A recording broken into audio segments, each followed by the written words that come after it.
ولا تلبسوا الحق بالباطل وتكتموا الحق وأنتم تعلمون. നിങ്ങൾ സത്യം അസത്യവുമായി കൂട്ടിക്കുഴക്കരുത്, അറിഞ്ഞുകൊണ്ട് സത്യം മറച്ചുവെക്കുകയും ചെയ്യരുത്. അതാണ് നമ്മൾ തലശ്ശേരിയിൽ വെച്ച് ഇപ്പോൾ കണ്ടിട്ടുള്ളത്.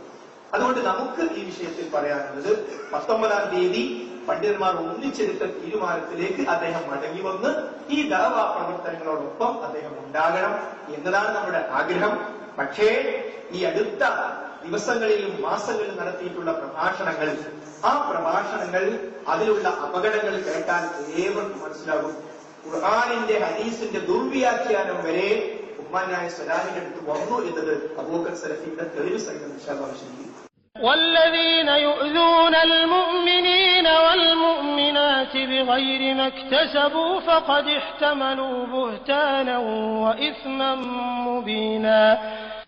സത്യവിശ്വാസികളായ പുരുഷന്മാരെയും സ്ത്രീകളെയും അവർ തെറ്റായ യാതൊന്നും ചെയ്യാതിരിക്കെ ശല്യപ്പെടുത്തുന്നവരാരോ അവർ അപവാദവും പ്രത്യക്ഷമായ പാപവും പേറിയിരിക്കയാണ്.